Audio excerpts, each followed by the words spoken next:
नमस्कार, सुहासिनीज लाईफस्टाईलमध्ये तुमचे खूप खूप स्वागत आहे. आज मला हे सगळे ड्रावर्स स्वच्छ करायचे होते व त्यासोबत त्यातील कपड्यांच्या घड्याही करायच्या होत्या. या पहिल्या ड्रावरमध्ये मी डेली लागणारे नॅपकिन ठेवते. हे सगळे जनरली नॅपकिन किचनसाठीच आहेत, काही जुने काही नवे. हे नॅपकिन बाजारामध्ये किलोने पण मिळतात. बरेच जण घेती असतील. नाशिकलाही किलोने या प्रकारचे नॅपकिन मिळतात. मी बऱ्यापैकी याच्यातले 75% नॅपकिन किलोने घेतलेले आहेत व काही नॅपकिन जॉकीचे आहेत. तर आता मी हा ड्रावर क्लीन करून घेत आहे. कोलीन घेतलेला आहे व कोरडा कपडा त्यावरती कोलीन मारून घेतलं. आधी त्यात जी बारीक धुळीची कण होते ती मी कोरड्या कपड्याने पुसून घेतलेलं होतं. ओल्या कपड्याने पुसलं नाही, कारण आता कोरडं वातावरण नाही आहे, तर फर्निचर खराब होण्याची शक्यता असते. म्हणून कोरड्याच कपड्यावरती कोलीन मारून घेत आहे आणि या प्रकारे मी सगळे ड्रावर स्वच्छ करून घेत आहे. याआधी या ड्रावरमध्ये तुम्ही बुक्स बघितलेले असतील. माझ्या मुलींचा बेडरूम आहे व त्यामध्ये मी बुक्स ठेवायची, पण ते बुक्स आणि पेनाची शाईमुळे हे ड्रावर त्यांनी एवढे खराब केले होते. मागच्या वेळेस मी तुम्हाला ते स्वच्छही करून दाखवलेले होते. पूर्ण पेनाची शाई या ड्रावर्सला लागून गेली होती. म्हणून मग मी इथे हे नॅपकिन आता ठेवत आहे गेल्या 2 महिन्यापासून. व नॅपकिनची घडी मी कशा प्रकारे करते तर ती तुम्ही बघू शकतात. अशा प्रकारे घडी केली तर कमी जागेमध्ये अनेक कपडे मावतात. या प्रकारे आपण कपड्यांच्या घड्या केल्या तर ते कमी जागेत तर मावताच, पण या पद्धतीला कोन मेरी मेथड म्हणतात. तर कमी जागेमध्ये जास्तीत जास्त कपडे कसे ऑर्गनाईज करायचे या मेथडमध्ये हे सांगितलेलं आहे. हे बघा की कमी जागेत कितीतरी नॅपकिन्स मी ऑर्गनाईज केलेले आहेत. या ड्रावरमध्ये कागद अडकले होते मागच्या बाजूला. मुलींनी जास्त बुक्स ठेवले असतील तर कुठेतरी कागद अडकल्यामुळे तो ड्रावर ओपनही होत नव्हता आणि संपूर्ण लागतही नव्हता. आता मी सॉक्सच्या घड्या कशा प्रकारे करते ते बघूया.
सॉक्स याआधी मी धुतल्यानंतर एका जागी जरी ठेवले पण खूप वेळेस त्या दोघांच्या पेअर कधीच मिळायच्या नाही.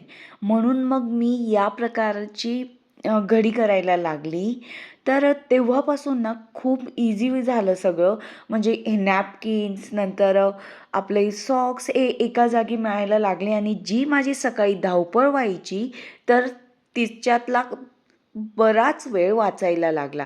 म्हणून आपण थोडा त्रास होतो या सगळ्या गोष्टी ऑर्गनाईज करण्यासाठी, पण त्यानंतर कितीतरी महिने आपल्याला एकदम रिलॅक्स लाईफ जगता येतं. हे मी स्वतः अनुभवलं. म्हणून मी हे कसं ऑर्गनाईज करते हे तुम्हाला दाखवण्याचा प्रयत्न केला आहे. मुलींना स्कूलसाठी जे युनिफॉर्मवरती सॉक्स लागतात तेही मी या प्रकारेच ऑर्गनाईज करून ठेवले आहेत. आणि हे बॉक्स आपण एकदा घेतले ना तर सारखं घेण्याची गरज पडत नाही प्लास्टिकचे. तर इझिली म्हणजे 60-70 रुपयाला मिळतात आणि महत्त्वाचं म्हणजे आपलं कपडे विस्कटत नाहीत, हे खूप महत्त्वाचं आहे. आता हे ड्रावर ऑर्गनाईज केले, हे 2 ते 3 महिने असेच सिस्टमॅटिकली राहतील. पण ज्या घरात लहान मुलं असतात तर ते घाई गडबडीत ते कपडे विस्कटूनच टाकतात. हा आपल्याला सगळ्यांनाच अनुभव आहे. तुम्हाला स्वस्तात चांगले नॅपकिन्स डेली यूज करण्यासाठी आणि क्लिनिंग करण्यासाठी मायक्रोफायबर क्लॉथ्स हवे असतील तर मिस्टर DIY हे शॉप खूप चांगलं आहे. 99 रुपीजपासून खूप सुंदर असे तिथे नॅपकिन मिळतात. स्मूथ असतात तिथले नॅपकिन.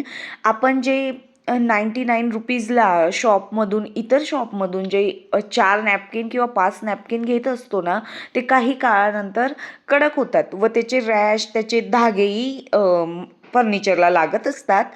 तर मिस्टर DIYमधील जे मायक्रोफायबर क्लॉथ्स किंवा नॅपकिन्स असतात ना, त्यांचे धागे निघत नाही आणि स्मूथ पण म्हणजे 2-2 वर्ष तरी स्मूथ असतात.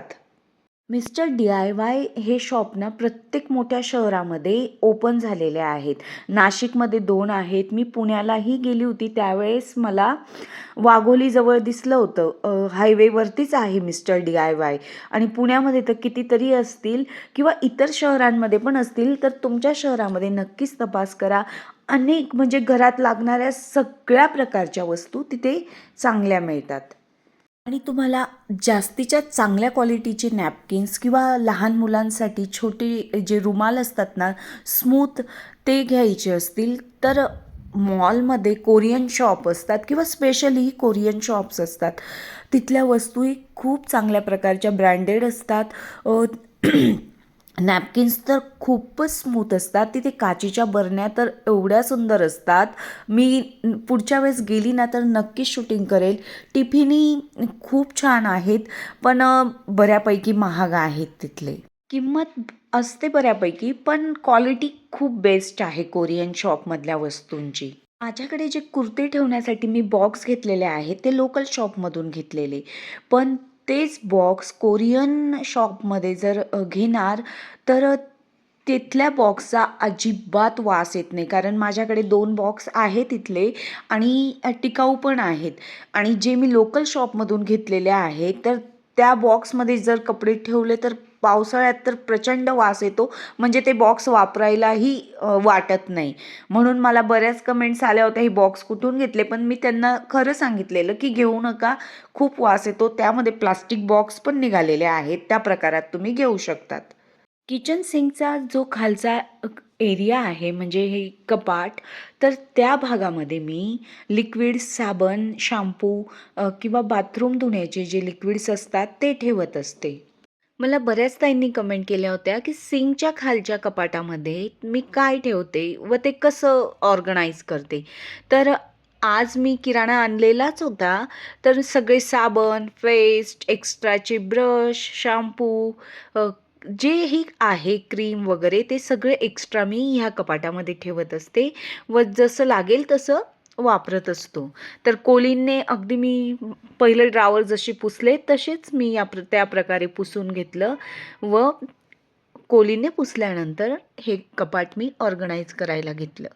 माझ्याकडे या प्रकारच्या 3 बास्केट आहे. त्याच्यामध्ये मी शॅम्पू, साबण, पेस्ट नंतर जेही लिक्विड आहेत ते मी हँडवॉश या प्रकारे ऑर्गनाइज करून ठेवत आहे.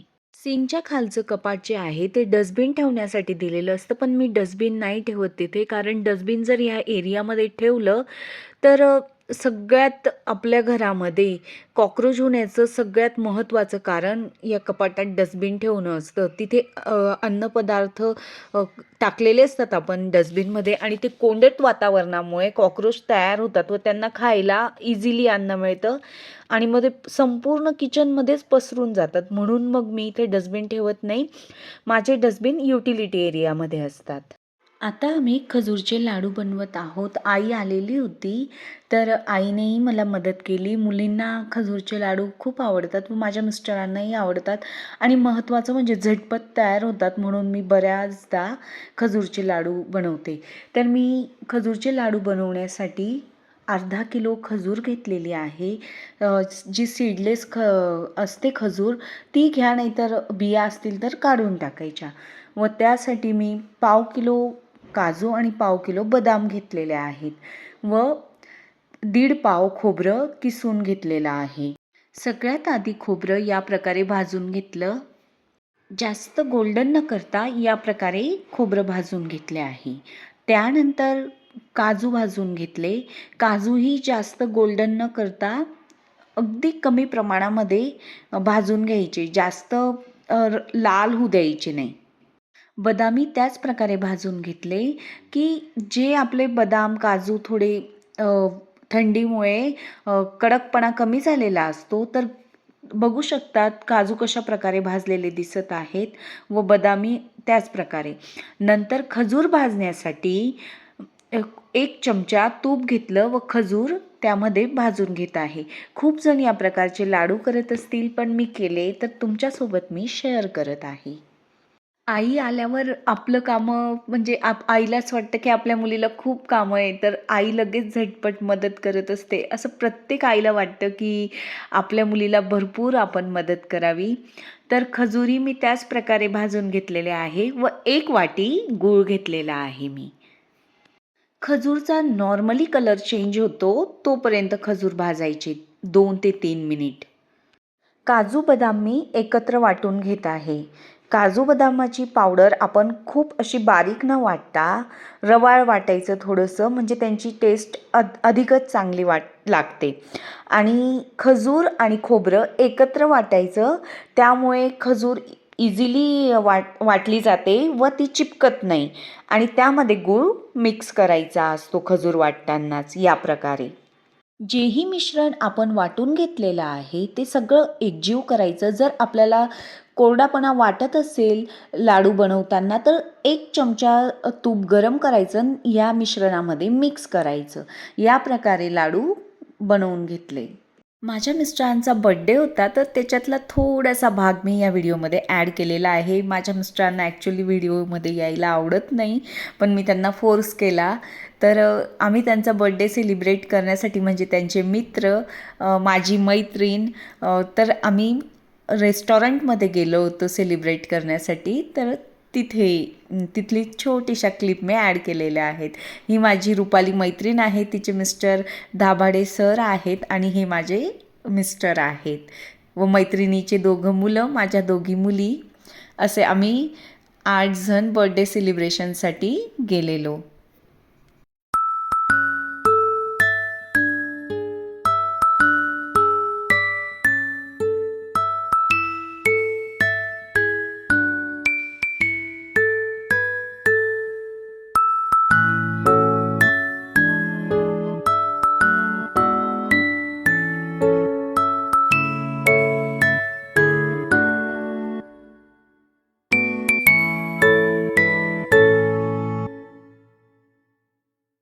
आपल्या आयुष्यातले आनंदाचे क्षण आपल्याला आपल्या लोकांसोबत, आपल्या मित्रमैत्रिणींसोबत सेलिब्रेट करायला आवडत असतं आणि आपण सेलिब्रेटी करायला हवं, कारण त्या आठवणी आपल्या आयुष्यात सदैव एक फोटोसारख्या किंवा व्हिडिओसारख्या आपल्या हृदयाच्या कोपऱ्यात नक्कीच कुठेतरी राहतात.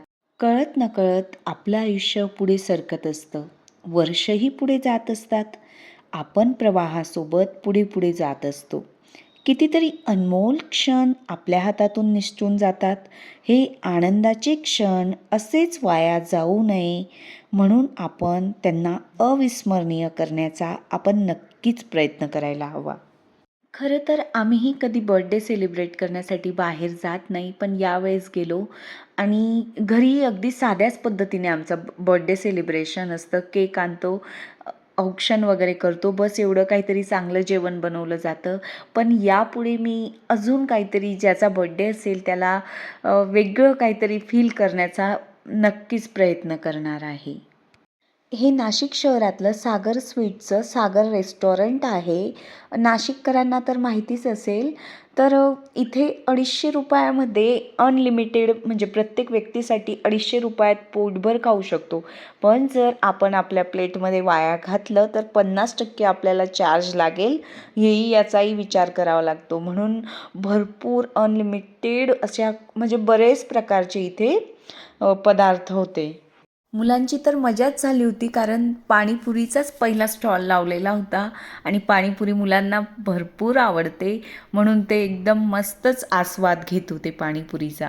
दुसरा केक जो होता तो मिस्टरांच्या मित्रांनी आणलेला, तो आम्ही मुलांकडून या प्रकारे कापून घेतला.